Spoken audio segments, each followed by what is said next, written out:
Thank you, David. I just saw your email, but just so you all know, when I send out emails just to see who's coming, that's usually just from our sake to make sure we're going to have.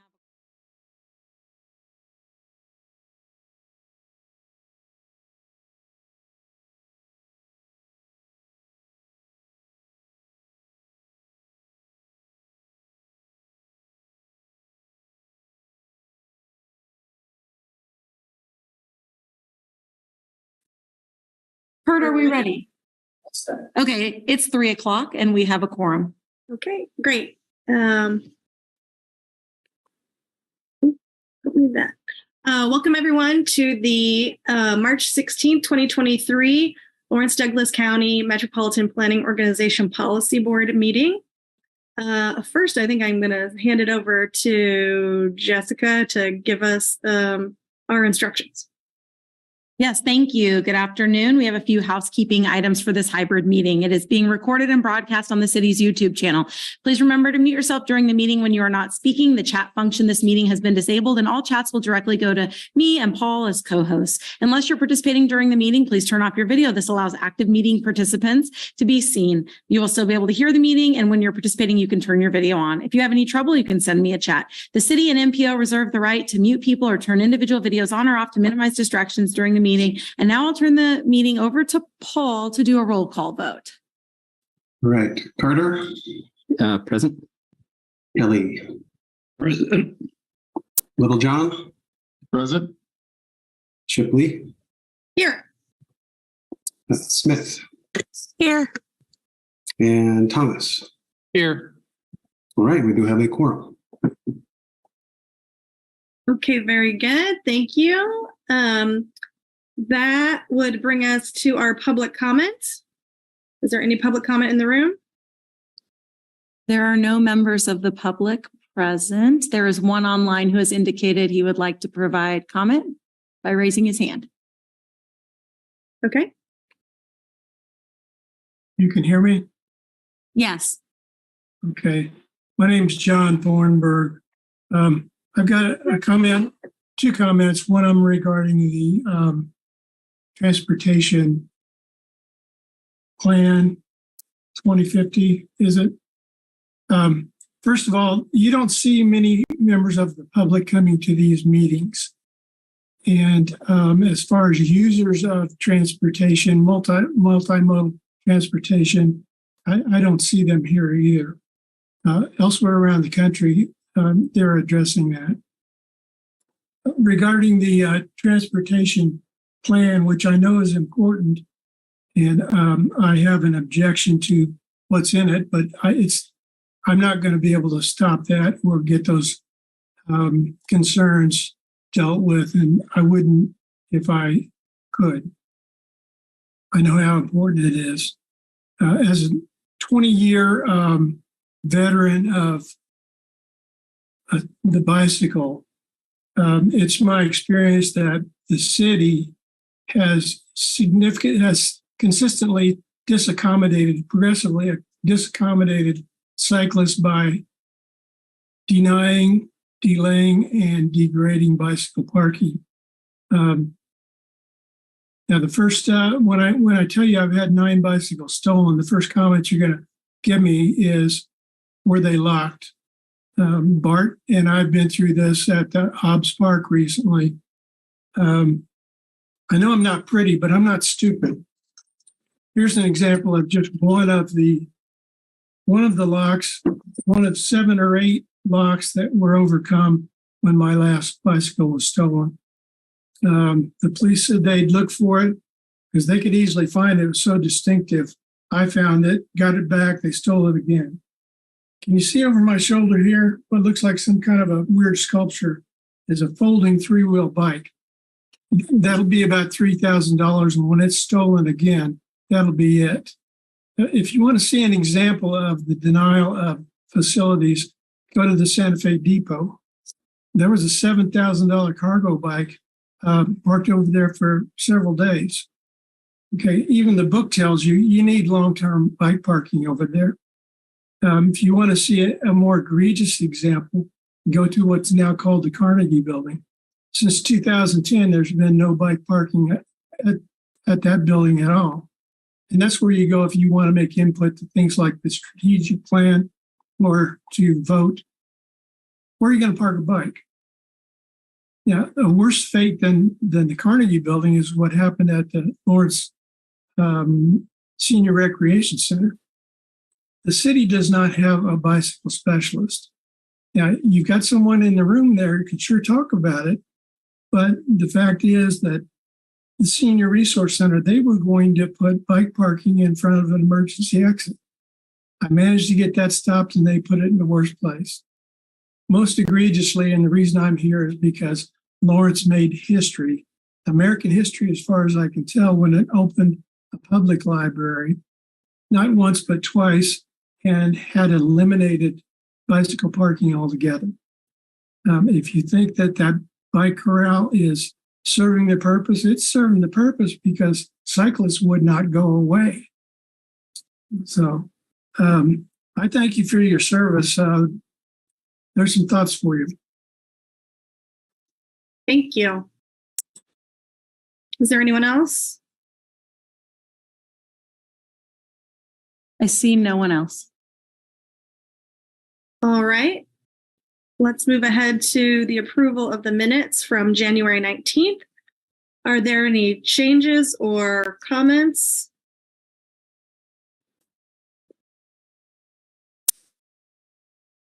Not seeing anything. Okay, are there any motions? This is Commissioner Kelly, motion to approve the minutes. Do I have a second? David Carter, second. Thanks. I have a first and a second. Let's have Paul do our roll. Carter, Yes. Kelly, Yes.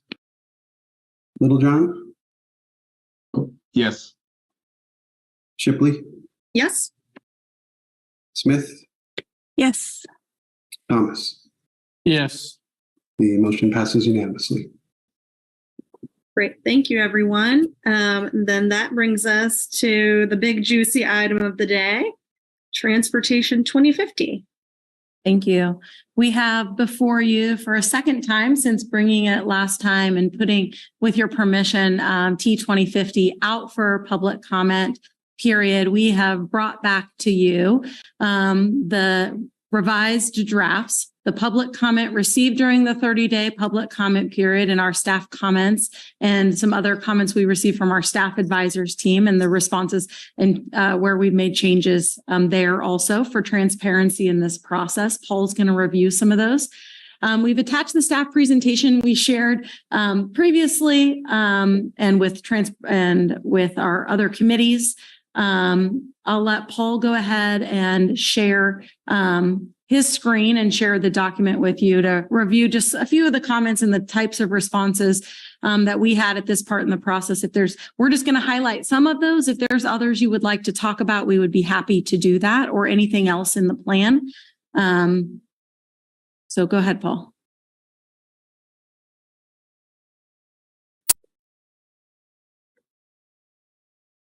All right. So as Jessica said, just kind of highlighting some of the comments we received to give you an overview and how we responded. So just a few of the examples are pulled up on the screen here. First one has to do with sidewalks and how to address the brick sidewalks. So we didn't make any changes based on this comment. The plan does recommend that Lawrence, the city of Lawrence, establish brick sidewalk and street standards. So beyond that, anything beyond that's really outside the scope of the plan.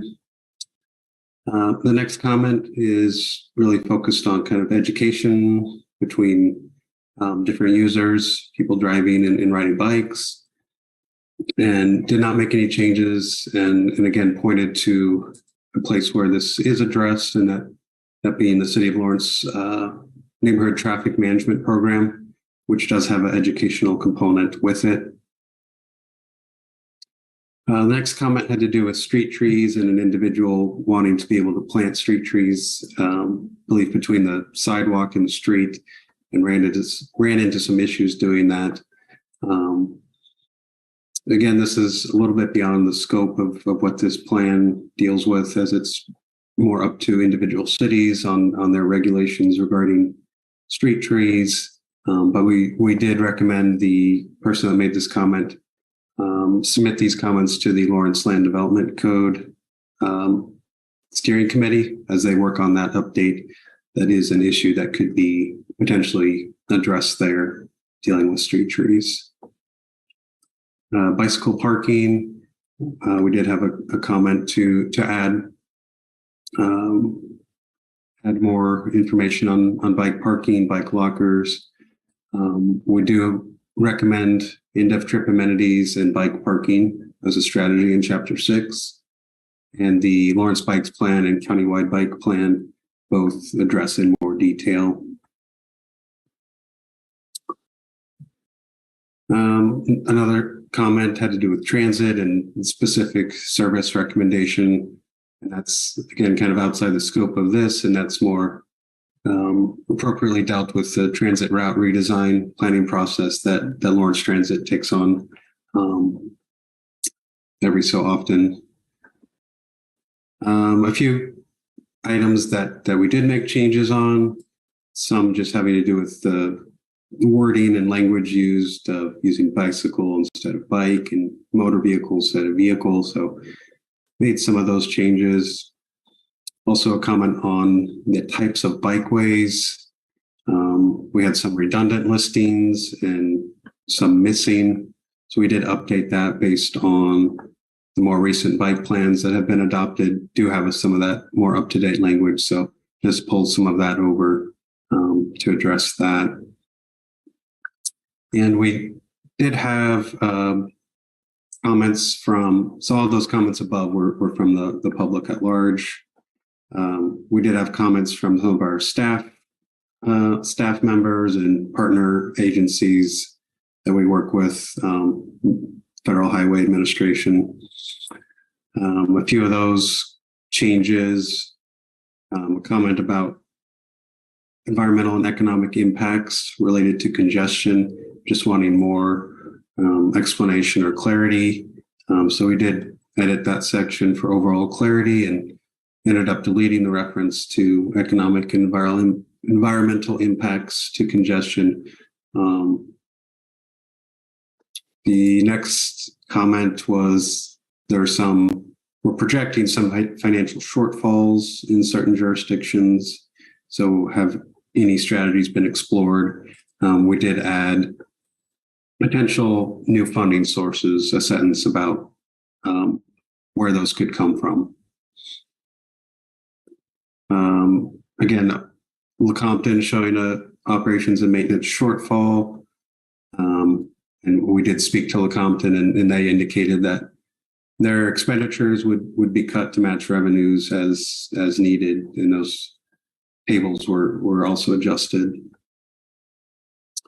And the projections on revenue were updated based on Federal Highway comments about needing to have a 4-year band for the first 4 years. So that was updated, just something you probably wouldn't notice unless you were looking for it, but did make that change. And then we did receive a public comment on the agenda item of this agenda item, and that's in the packet as well, but also just pasted it here to reference. So that's an overview of the comments. Happy to answer any questions, or if you want to go into more detail on any of those.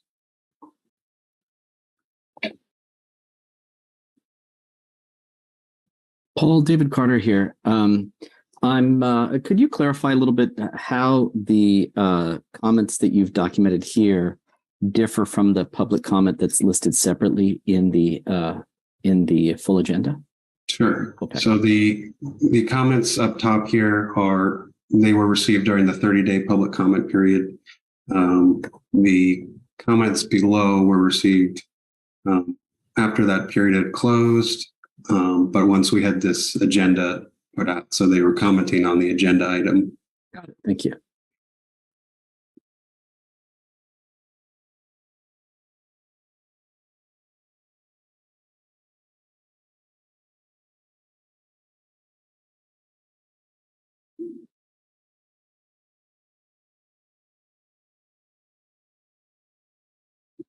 Paul, do you want to pull up the next steps? Sure. So we would also make important to note that the T2050 steering committee had no additional comments about or requested conversations or for changes at their meeting. And I'll remind you that Commissioner Carter and Thomas served in the role on that committee representing MPO Policy Board and Planning Commission. And then also the Multimodal Transportation Commission and the Technical Advisory Committee both made recommendations for approval, MMTC to the City Commission for future consideration and TAC to the Policy Board. And so we're asking you today for any final discussion or conversation and consideration of adoption. After that point in the process, this plan, then approval of the resolution and adoption, replacement of T2040, then we would submit T2050 once it's approved to Lawrence Douglas County Planning for their staff review and a consideration for an approval resolution and a comprehensive plan amendment. And so that's kind of the process that we have laid out after your conversation and consideration today.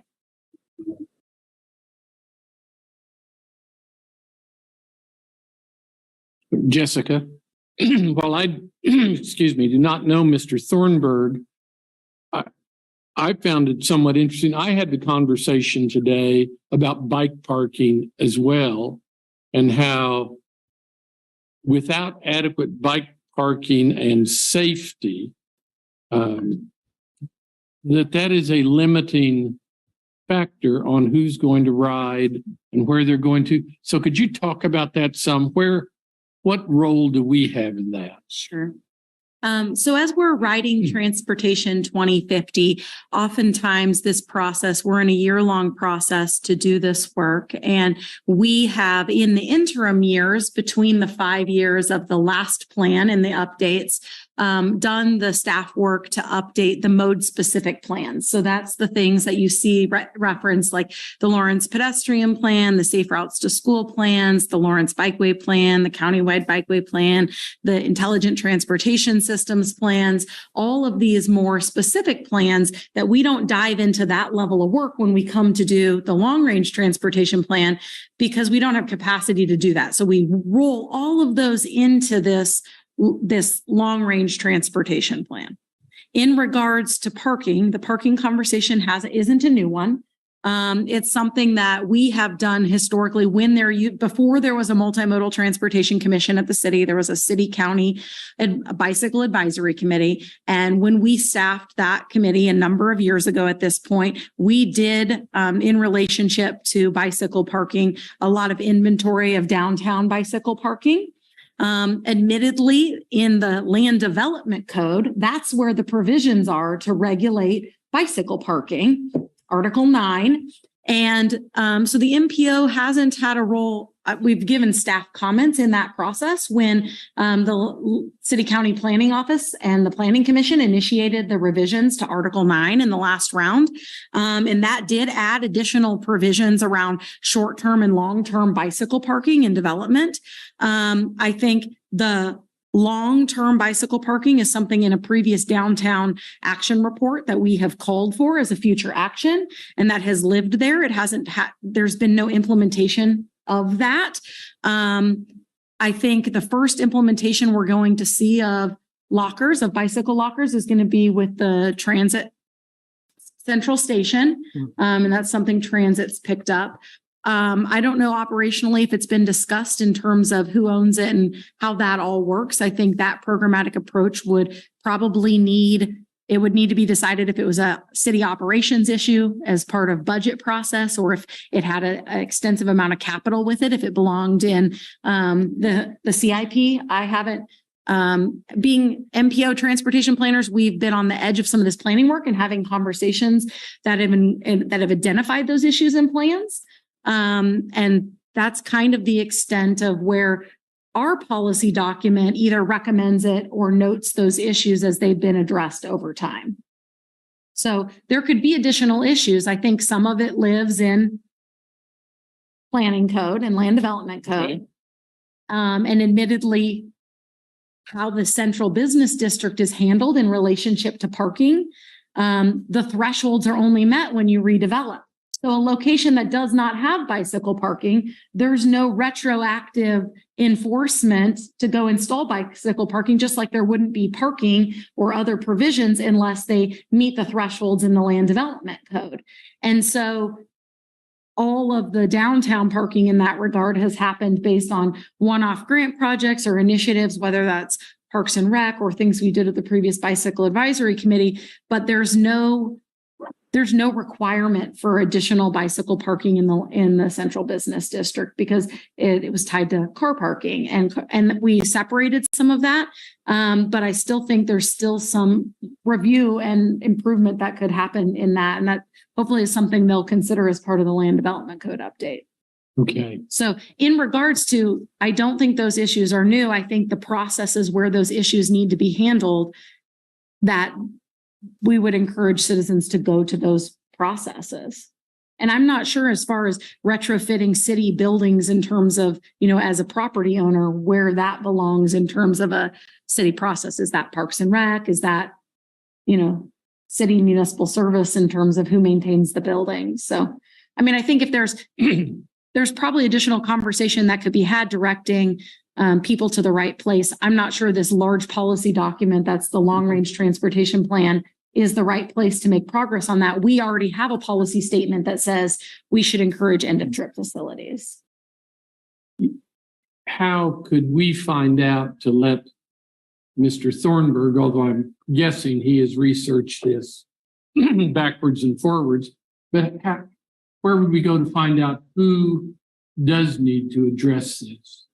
Yeah, well, first off, the one immediate answer is bicycle parking is governed by the land development code. And that is being rewritten. Right. And so that process would be the process where Article 9 would be revised and the requirements related to bicycle parking would be addressed. Okay. So I think immediately it's that. As far as that would be for moving forward with any future development, right? I think there's a separate issue in the sense that some of the facilities, are we following those guidelines and what do they say? And then I think the second thing is there's the retrofit issue argument where some of the locations mention whether or not whatever happened in the site review process, right, which happens as part of planning and development, are the regulations getting to where our expectations would want them to be, right, in relation to what's being built. But also, if there is no provision for retrofits, what does it look like as a systematic approach if you wanted to go and do, a capital project around bicycle parking at public facilities or something like that? Because his certainly is not the first comment, apparently, that has been an ongoing comment about parking. We have heard, the MPO used to be more involved in bicycle planning when we staffed the advisory committee. That was the city county advisory committee related to bicycle advisory. When that got rolled into the Multimodal Transportation Commission, that staff role as a local city committee, then no county connections, became the role of MSO and municipal services and operations, and they have a staff liaison. Okay. So I think there's probably a couple places for it. I'm not sure, and I know there's dissatisfaction in regards to some of the comments, but I'm not sure there's much else we can do in our MPO planning document that can change it.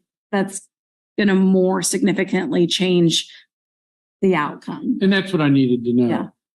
Yeah. But finding out who does have some weight in this and making bicycle parking safe and convenient for people. Yeah, and there's probably a public role and a private role, right? Yeah. Yeah. So did everybody know Mr. Thornburg? Is he just somebody I've never seen before? Because he seemed like he knew what he was talking about and had addressed this issue. Yeah, JT's commented on many public processes that we have. Can I ask him a question? Sure. So does that help?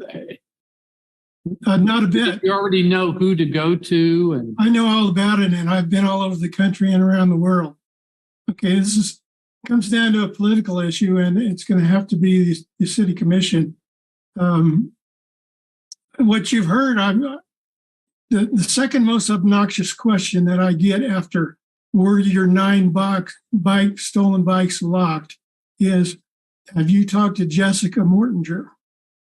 Jessica Mortinger and I've enjoyed a very amicable dialogue for years now.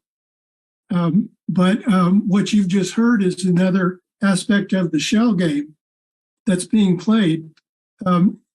I've heard these excuses time and time again.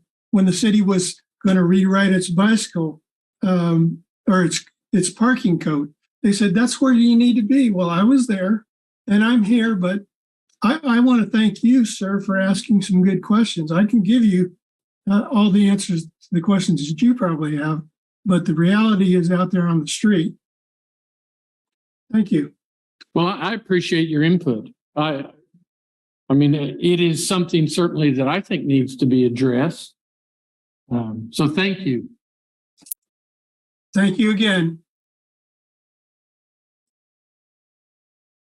Thank you. Did on the agenda here, you've got all the chapters lined out individually.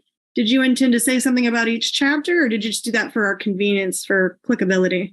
I did that for your convenience to not have to load the entire plan. So I don't necessarily need to call out every or any chapter in particular, unless there was something you wanted to, any one person wanted to discuss. But we may also want to entertain. We have had a member of the public join the room and get to public comment. Yeah, let's go ahead and do that, and then we'll see if anybody has any more questions or comments. So you have someone there in the room? Yes. Michael, would you like? Yes.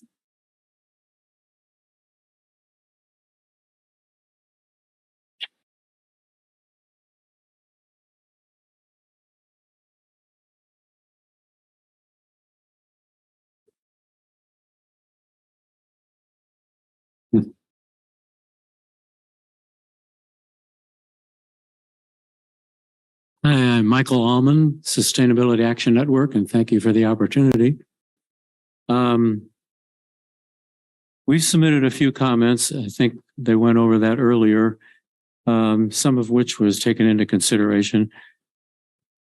There are any number of things that, and I'm speaking primarily to bicycle transportation here, any number of things that need to be addressed to make our bicycle transportation system, and I use that word kind of cautiously, but to make it a reality. But I'd like to highlight some that I think are top priority. First of all, our transportation system is primarily very auto-centric, and our city engineer does a really good job making that system work. He's not short on talent. What he is short on is money. He tries to spread around the money that he has at his disposal, but it ends up being spread too thinly in our estimation. That said, I think one of the top priorities is that however the agencies work, wherever it starts with design standards or with the MPO, which I think the MPO says the design standards are over the MPO. So we need something defining as the default bikeway, separated bikeways, first and foremost. That conversation was excluded from the recent policy issue that the city engineer brought before the Multimodal Transportation Commission and the City Commission. Markedly removed from that discussion. No discussion about separated bikeways. whereas it's central to the whole discussion as far as we're concerned. So that's number one. Number two, well, funding, like I said, and to get to that point, right now the city mostly relies on grant funding. There is a certain amount, like 1% approximately of city funds, 1% of city transportation funds that are for bicycle transportation. No, that's not true either. That's split between bicycle and pedestrian. So maybe 0.5% of city transportation funds right now for bicycle. A very important key to that dilemma, though, is where does private funding come in? Right now, the subdivision regulations do not refer to bicycle transportation at all. It has quite a bit on pedestrian transportation, and developers, when they develop land, are required to pay for and install sidewalks. We need something equivalent for bikeways, and we would say on collectors and on arterials. That would free up amazing amount of money. Plus, it wouldn't mean that 10 years from now, we'd have to come back and retrofit those subdivisions with bikeways, which we all know is more expensive. So that would fall under special assessment benefit districts, just like sidewalks. Number three,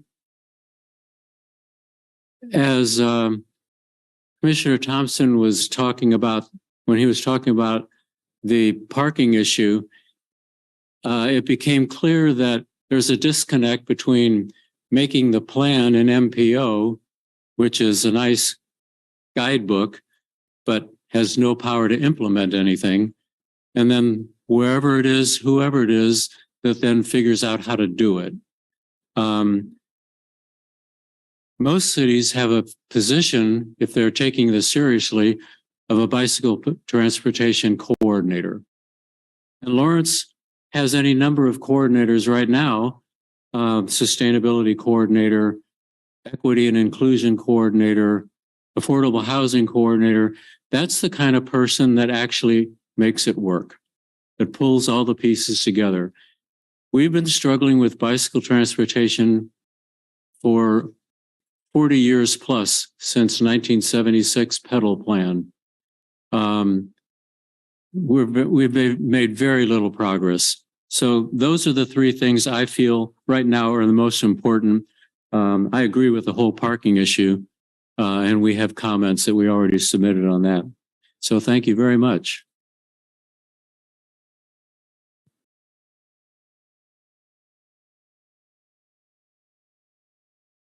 Any other comments in the room? There are none. Are there any comments online? I see none. Okay.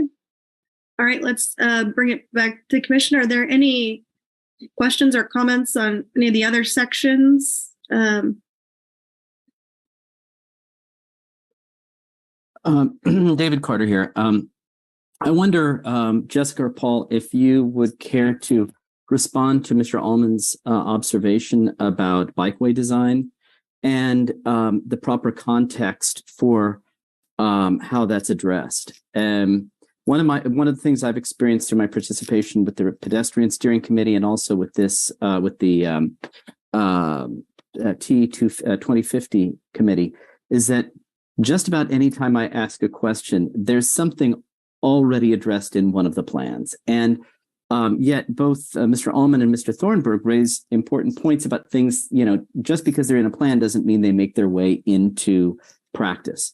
In looking at the countywide bike plan from 2021, I do see like a whole appendix on bikeway design. And I wonder if you could, address this critique that, separated bikeways are not in this plan. How do we say, and this is kind of a restating of Commissioner Thomas's question. How should we expect to see very specific designations reflected in practice? Okay.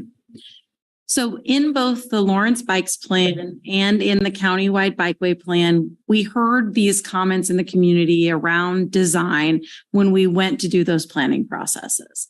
And as a result, you see the response to those comments and feedback we got is our design guidelines that are in the bikeway plan, and they support the model that we set up around bikeway planning for level of comfort. Because admittedly, the previous bikeway plan had a lot of lines drawn on a map, and it had already pre-designated what infrastructure was going to be there. So it would say future bike lane or future whatever the facility type was. And since that previous plan had been adopted, there was a lot of additional new design standards nationally, I think, to draw from that widens the toolbox of how we can do bikeway design. And so to be responsive to that, instead of having a new plan that said exactly which street should have what facility type, we tried to build a tool that would allow for flexibility in local decision-making when a corridor was being looked at, to look at the speed and the volume of the street as a way to determine which designs would be eligible that should be eligible and be considered in that practice of designing that infrastructure. We asked the bicycle steering committee that guided that plan development at the time about these situations of retrofits with a painted white stripe bike lane, as they're referred to, that's separate, that's very different than a buffered bike lane, which allows additional painted space between the bike lane and the travel lane, and a protected bike lane, which would have some sort of either a mountable like armadillo curb or a bollard, right? So there's a variety of different bikeway designs. They are all within the guidelines, but I think what Michael's saying, and he can correct me if I'm wrong, is that hasn't translated into necessarily street design standards, which are the City of Lawrence's adopted standards by the engineers. They still have collector facilities with collector street facilities with a striped bike lane, not necessarily a buffered and protected infrastructure, where our guide has some provisions around both street classification, volume, and speed in terms of making those decisions. Their street design standards do allow them to design under those other standards. They reference NACDO, which is the National Association of Traffic Professional, I don't know the whole acronym, but they're the NACDO street design standards, which are some of the more progressive bikeway design standards over some of the AASHTO standards. And so I think there's some discrepancy there. And when we did the last bikeway plan, and I think this is where Michael doesn't necessarily agree with what everything that's in the bikeway plan is, that there, and if I'm putting words into your mouth, you can correct me, is that plan and the bicyclists we talked to at that time, there's a statement in that plan, and I'm not going to quote it exactly. We can dig it out if we want to look at it further, but it's basically do something in lieu of nothing. And I think this is where the biggest contention comes in, is if the attempt is to build an all ages and abilities system, right? That's a network of facilities. Then these facilities do something in lieu of nothing, where they don't meet they meet the guidelines. Like, you could use any of these tools, but they're not the most desirable facility type. Then it's a difference between who you ask of which type of bicyclist, or who you ask about whether or not should we do a white stripe painted bike lane, or should we do nothing, and which is safer, and or which is the perception of safety, if that's the infrastructure we're building, is those things in, if we're doing street maintenance and there's room to put that lane in, that striped bicycle lane in, do we do that or do nothing? And I think that's been a lot of the conversation locally in implementation. I think one of the things you should note is that the bikeway plan, like you mentioned, the county-wide one was finished later, but those will get revised every 5 years. And so there will be an opportunity, I think, as a larger community conversation, to have that conversation in the next bikeway plan. Could the City of Lawrence before that decide to adopt a standard or expectation that they decide not to do white stripe bike lanes and only do buffered or protected bike lanes? Yes, that would be a they could adopt a design standard that would exclude the white stripe bike lane. That's not, that's in conflict, or it's in conflict to what the guidelines allow. but it would be permitted. It would be more prescriptive, or, you know, like, you know, in that regard, into erring on a design that is perceived by some to be more safe. Super. Thank you. So if I understand you, okay, go ahead. Jessica. You're fine. Michael would like to say something, so we can choose to do that if you'd. That's fine. Yeah, Michael, if you want to. Did you want to respond? Good. They're going to let you. Yep. Thank you, Jennifer. You explained that very well. Yeah, the point that we don't agree on retrofitting some facility on like a street maintenance project is doing something is better than doing nothing. We don't agree in that if it's a white stripe bicycle lane, particularly like on a collector street, that we feel that is a, what's the term I'm trying to think of? An attractive nuisance. That, you know, somebody who's not very adept bicyclist might feel it's a safe place to ride, which in many respects it's not, but they would put themselves in harm's way by taking that bike lane. And I should point out that state statute, by the way, hold on. You have the number now. KSA 81516. Look it up. Maintain 3-foot clearance with a bicyclist. Motorists have to. And 6 inches is not 3 feet. But I digress.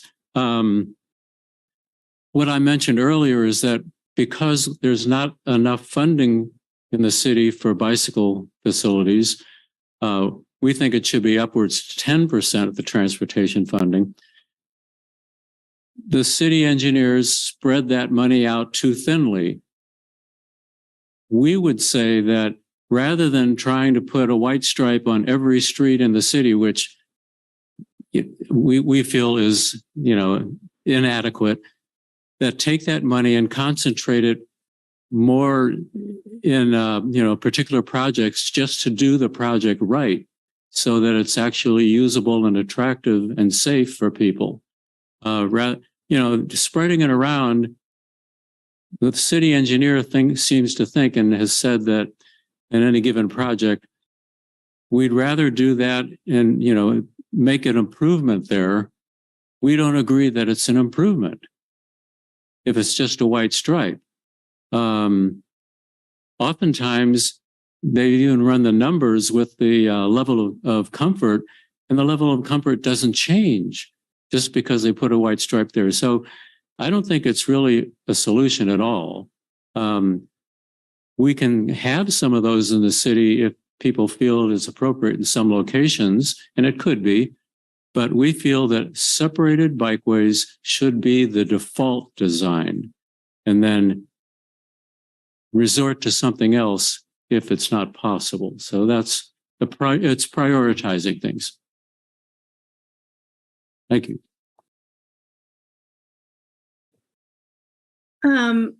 Thank you for that discussion, everyone. I would also think it's kind of interesting. I've never heard that framed that way, Jessica, that the conversation is something in lieu of nothing, because if it were a road, that wouldn't be how we build roads. So if it was for cars, we wouldn't say, oh, I would rather build an unsafe road than no road at all. We would never say that. But evidently we're willing to say that about bicycles, because with all due respect, that's what those painted lines are. The wording, that's my wording, you know, of my recollection of like what it says. It probably doesn't say it like that. So, nevertheless, I appreciate. I understand your point. Yes. I appreciate you framing it in a way that I hadn't really thought of. So the other thing I think is interesting here is if we were to compare Transportation 2050 to Plan 2040 in terms of, okay, here are our ideals, this is what we're going to do. And then, you know, as we are going through our codes and ordinances and trying to make those match up with our plan, with our Plan 2040, I mean, is this not a fair comparison with Transportation 2050? Because then I would make this, I guess I might see the argument more that, okay, then maybe that language needs to be stronger, because then we're going to go and, at least the city of Lawrence will go and try to match that behavior with some kind of action. Is that maybe not a fair comparison? Maybe. I don't know how to answer that, because I can't speculate about what will happen in that regard in terms of other things. I think that the hard part for us to rectify is we vetted that conversation with that committee of bicyclists, which is made up of stakeholder bicyclists who represented a lot of different types of bicyclists. And we had that conversation. I think Michael submitted comments of some nature of that in that process, but we had that conversation with them about retrofits in some of those senses and, design preference or default design. And the way we wrote the plan was to hope to get to some of that, to get to what we felt were those all ages comfortable facilities based on speed and volume to set us up for success in regards to that. If that's not how it's translating in operations, then I think that would be something we would go back and look at, but we really need to do that in the context of community engagement and comfort around the bikeway plan as part of a systems approach. Because admittedly, I think it's not all or nothing in the same sense that even Michael's comments said that a white stripe may be okay in some places. It's just we would rather them not be the default. So I think there would need to be more thought into that than just saying that. I think we already do by adopting the Lawrence Bike Plan as part of T2050. I think we are speaking about that comfort, and the goal is comfort of 3. We have that matrix in the bikeway network that assesses speed and volume, posted speed and volumes, and it says get to 3 or better.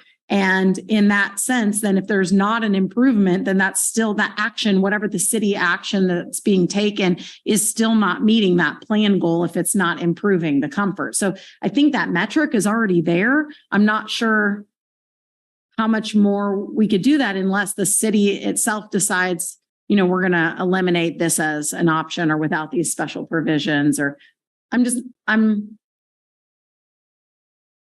know if that answered your question or we've grappled with this in the sense that we had this conversation with the committee. And so there are, I'm sure, some cyclists that feel both ways about it. I mean, this is the debate that Multimodal Transportation Commission has often even amongst themselves.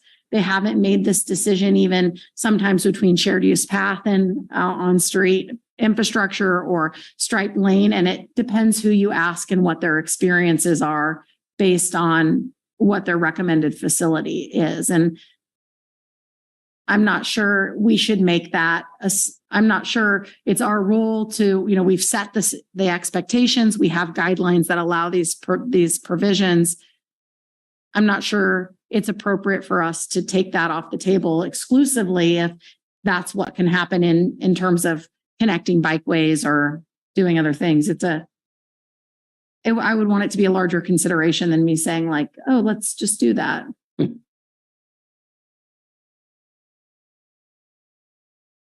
Any other comments, questions, discussions? It's a perfect document.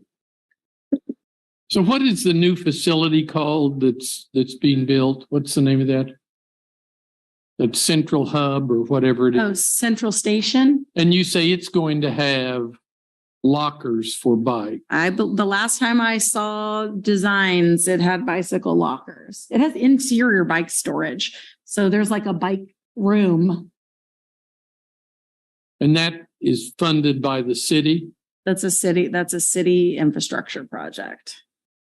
So it is a priority at some level to do that. Just not enough of a priority to spend more than 0.5% of the money for bikes. Like, Is that accurate? well, If the 0.5% is correct.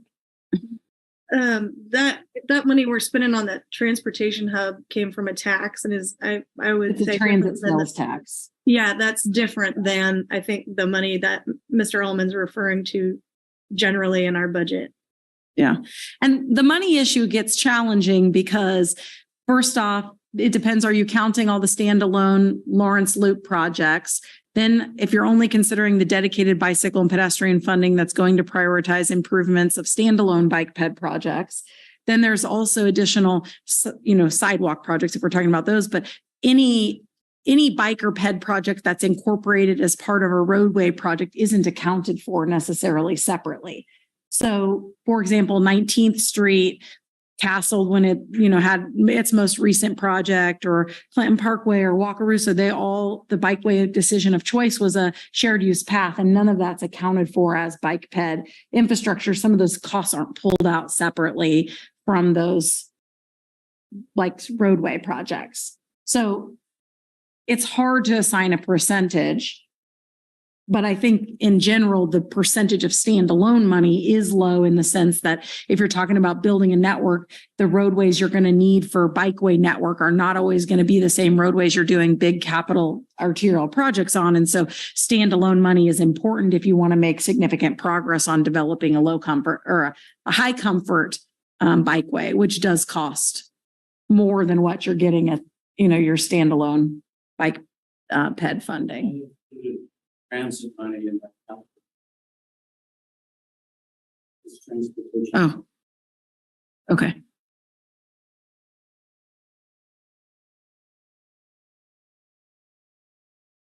Any other questions, comments?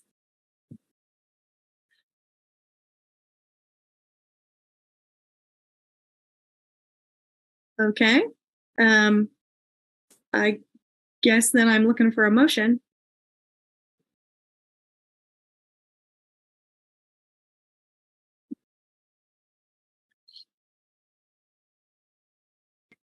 Allison Smith with KDOT. I would move to approve Transportation 2050.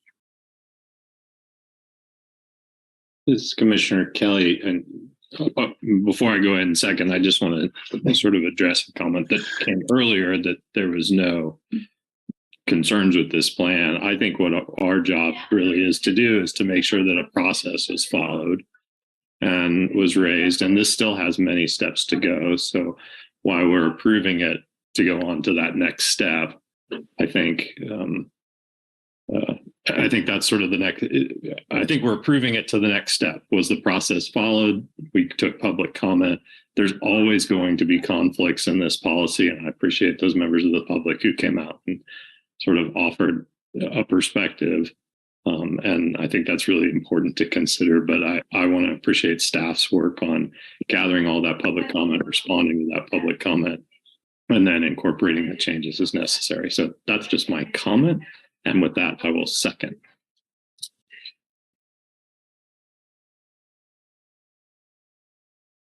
I have a first and second. So can I do the roll?